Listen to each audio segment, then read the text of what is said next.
کہ ہم جو اس مجلس میں آئے ہیں، یقینی سی بات ہے ہمارا یہ دینی، یہ ہمارا شرعی، یہ ہمارا عقیدتی فرض ہے کہ ہم ایسی محفل سجائیں، یہاں پر آئیں، یہاں پر بیٹھیں. اور سب سے بڑی چیز جو مجھے اور آپ کو موٹیویٹ کرتی ہے وہ یہ کہ کسب ثواب کے لیے آتے ہیں. ہر کوئی سوچتا ہے جائیں گے، بی بی کا ذکر ہوگا، گناہوں سے ہمیں پاکیزگی ملے گی، آلودگی ختم ہو جائے گی، دل پاک ہو جائیں گے، قلوب کو جلا ملے گی، ہمارے نامہ اعمال میں کچھ عمل خیر ہوں گے جو ہم دے سکیں گے، اور جتنی بھی باتیں آپ کریں وہ سب سعادت آخرت کے ساتھ جڑی ہیں. کیا ایام فاطمیہ آپ کی دنیا کو بناتی ہے؟ یہ دنیا جو ہم جی رہے ہیں، یہ 70-80 سال جو انشاءاللہ ہم سب نے گزارنے ہیں، کیا اس کے اندر ایام فاطمیہ کا کوئی اثر ہے؟ کیا فاطمۃ الزہرا صرف خاتون جنت ہیں، یا پھر اس دنیا کے لیے بھی وہ کچھ ہیں، یا انہوں نے یہاں پر بھی ہمارے لیے کسی چیز کو رکھا ہے؟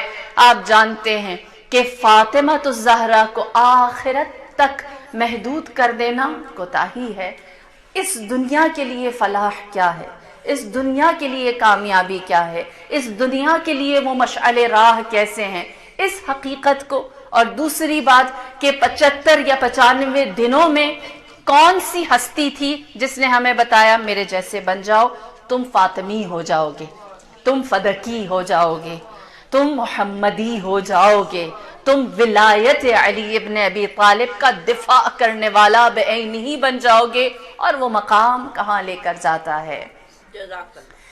یہ ایام پہلی چیز ہم سب جانتے ہیں کہ جو تاریخ میں سب سے خوبصورت چیز جس نے مجھے اور آپ کو جھنجھوڑ کر رکھ دیا اور ہمارے لیے ہدایت کا یا ہمارے لیے انقلاب کا یا موٹیویشن کا باعث بنا، پلٹ کر ہم تاریخ میں دیکھیں تو وہ سر فہرست جو نام آتا ہے وہ 72 شہداء کا ہے.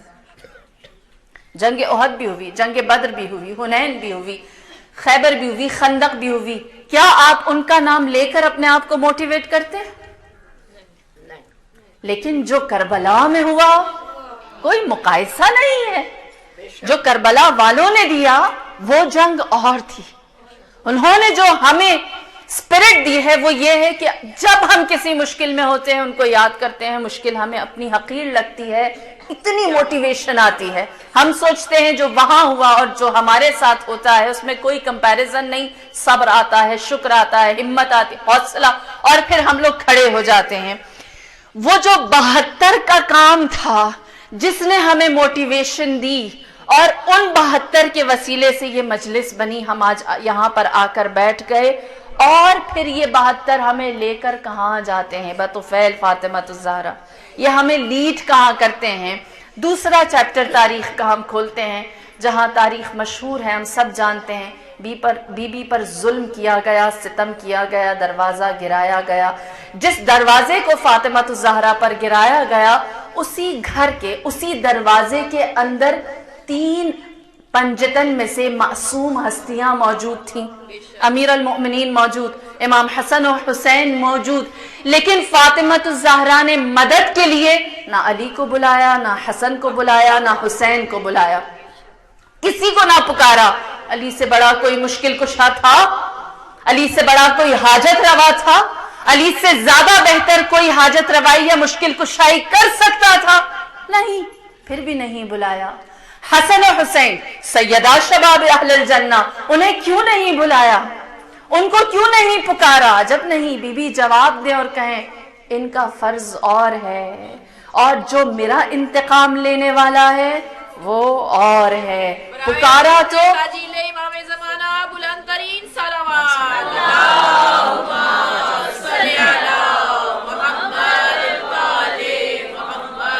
اگر بلایا، اگر کہا کہ آؤ اور انتقام لو، آؤ اور میری مدد کرو، آؤ اور ان کو ان کے ظلم کا جواب دو، تو آخری حجت کو یاد کیا اور کہا یا مہدی ادرکنی، اے میرے فرزند مہدی آؤ اور میری مدد کرو. جو وہاں موجود نہیں تھے، جو صفحہ ہستی پر ظاہر نہیں ہوئے تھے، جن کی امامت کا آغاز نہیں ہوا تھا، فاطمۃ الزہرا نے بتایا یہ 72 کا میدان سجائے گا، اور اس 72 کے طفیل میری یہ پکار، یہ ایام فاطمیہ تمہیں 313 تک پہنچائے گی.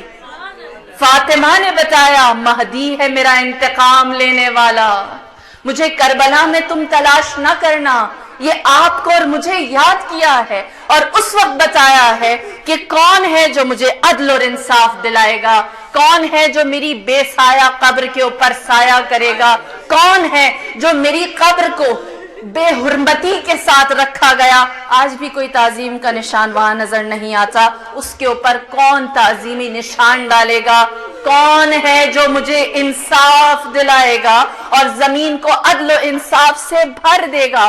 اس وقت بتایا کہ اے شیعوں، تمہارا سفر جو 72 سے انسپریشن اور موٹیویشن ملے گی اس کا انجام 313 پر ہو، یا ایام فاطمیہ یا مہدی ادرکنی ہے۔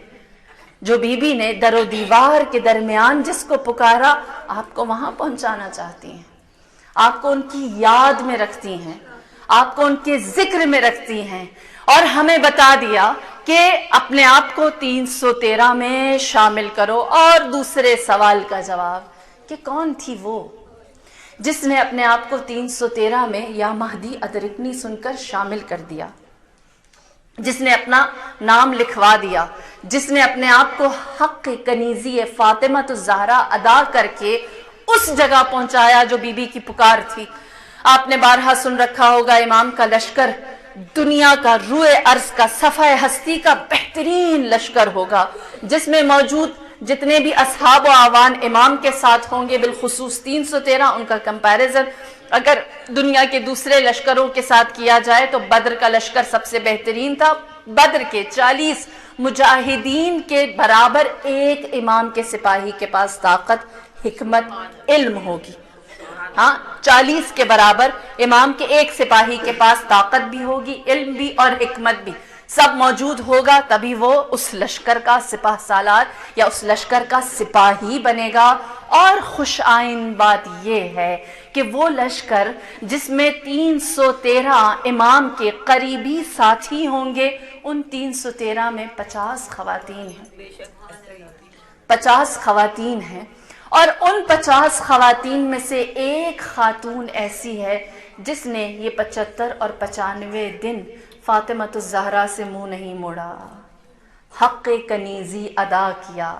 جناب ام ایمن، ام ایمن وہ کنیز ہے فاطمہ الزہرا کی جس نے ڈٹ کر معاملہ فتق پر، معاملہ ولایت علی ابن ابی طالب اور وصیت رسول خدا کے اجرا ہونے میں ان تینوں چیزوں میں ڈٹ کر بی بی کا ساتھ دیا، اور ساتھ کیسا دیا، اور کیسا ساتھ دیا کہ بی بی نے فرمایا جب میرا مہدی انتقام لینے کے لیے ظہور کرے گا، اے ام ایمن ہم تمہیں تمہاری قبر سے اٹھائیں گے اور ان کے لشکر میں شامل کر دیں گے۔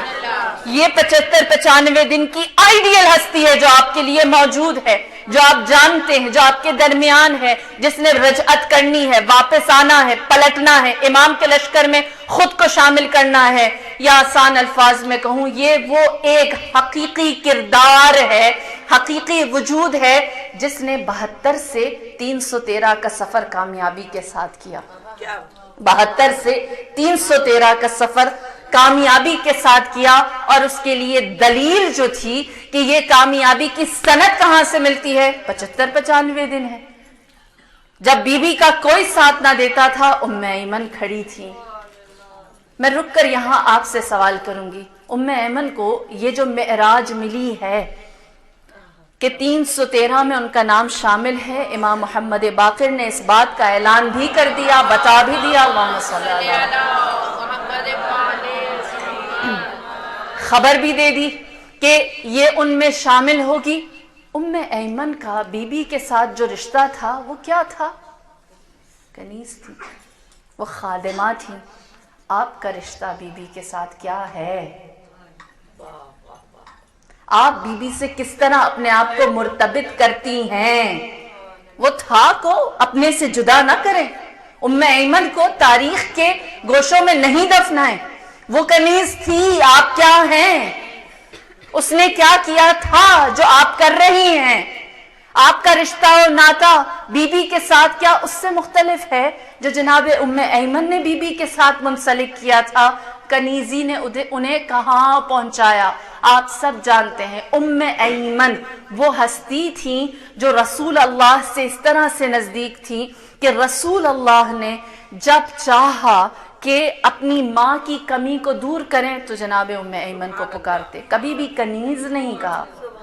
یہ فضیلت ہے ام ایمن کی کہ رسول اللہ نے عزت دی۔ کیا صرف عزت ام ایمن کو دی؟ کیا کسی اور کو ماں نہیں کہا؟ حلیمہ سعدیہ کو کہتے ہیں، آپ ان کو انتہائی عزیز و قریب۔ جناب خدیجہ کی دوستوں کے ساتھ رسول اللہ نے بہترین مراعات رکھے، بہترین تعلقات، عزت سب کو دی، لیکن اس عزت کا جواب صرف ام ایمن نے دیا۔ جواب کس طرح سے دیا؟ پہلی ہجرت ہوئی، ام ایمن رسول اللہ کے ہمراہ تشریف لے گئی، اپنے گھر کو ترک کیا، اور پھر جب آپ کے پاس شہادت، اپنے شوہر کی شہادت، زید بن حارثہ کی شہادت کی خبر آئی تو رسول اللہ کے پاس جا کر کہا کہ آپ میرے لیے جو فیصلہ کریں وہ میرے لیے مناسب ہے۔ آپ نے فرمایا میں نے آپ کو راہ خدا میں آزاد کیا، آپ اپنے لیے جو اختیار کرنا چاہتی ہیں آپ کے لیے آزادی ہے۔ جب جناب ام ایمن کو آزادی مل گئی، شوہر سر پر نہیں تھا، بیٹا تھا، جوان تھا، راہ اسلام میں بہت بڑا مجاہد تھا، جب اسامہ ان کا نام، جب جناب ام ایمن سے کہا اختیار آپ کے پاس ہے، کیا کرنا چاہتی ہیں؟ یہ تاریخ عالم کی پہلی خاتون ہے جس نے کہا اگر مجھے اختیار ہے آزاد ہونے کے بعد کسی چیز کو اپنانے کا تو میں فاطمہ الزہرا کی کنیز بنوں گی۔ اپنی بیٹی سے کہیے مجھے اپنی کنیزی میں قبول کرنے ہیں۔ آپ سب جانتے ہیں کہ کنیز کو آزاد کرنے کا کتنا ثواب ہے، اور کنیز کے لیے آزاد ہونا کتنی بڑی بشارت ہے، لیکن خود پلٹ کر گئیں اور فرمایا کہ اے رسول اللہ میں چاہتی ہوں کنیزی فاطمہ الزہرا میں رہوں، اور پھر اس کے بعد حق کنیزی کو انجام دیا، ایسا انجام دیا کہ تاریخ کہتی ہے جب تک رسول اللہ کے ہمراہ جناب ام ایمن اور 10,000 مسلمان رہے۔ آپ سب جانتے ہیں رسول اللہ نے مکہ کیسے فتح کیا تھا؟ کثرت اعوان پر، آپ کے پاس بہت سارے سپورٹرز تھے، اتنے ساتھی تھے کہ معاویہ ابن ابی سفیان اور ابو سفیان اور اس کی تمام آس پاس کے جتنے بھی افراد تھے انہوں نے رسول کی تعداد کو دیکھ کر کہا محمد اتنے ساتھی لے آیا ہے کہ اب ہم ان سے مقابلہ نہیں کر سکتے، سرنڈر ہو جاؤ۔ وہ رسول جس کے پاس کثرت اعوان تھی، ساتھیوں کی فراوانی تھی، جب اس رسول کی آنکھیں بند ہوئیں تو کیفیت یہ تھی کہ رسول کے جنازے پر 7 لوگوں نے شرکت کی، ایسی آنکھیں پھیری، 7 لوگوں نے رسول اللہ کی جنازے پر شرکت، اور اس کے بعد جتنے بھی لوگ تھے وہ ایسی آنکھیں پھیر گئے۔ انشاءاللہ میں تاریخ کے ان حوالوں کا آگے بھی ذکر کروں گی، مختصراً اتنا بیان کرتی چلوں، ایسی آنکھیں پھیر دیں رسول کی بیٹی سے، رسول کی نشانی سے، رسول کے احکامات سے، کہ وہ دروازہ جو حکم رسول سے، حکم قرآن سے مسجد کی طرف کھلا تھا، کہاں بند کر دو۔ وہ مؤذن جس کو رسول اللہ نے مقرر کیا تھا کہ یہ آذان کہے، اس کو تبدیل کر دیا گیا۔ اور وہ ہستی جس کا ہاتھ اٹھا کر نبی نے کہا تھا جس کا آج میں مولا ہوں کل اس کا علی مولا ہوگا، اس ہستی کو بھی برطرف کر دیا گیا۔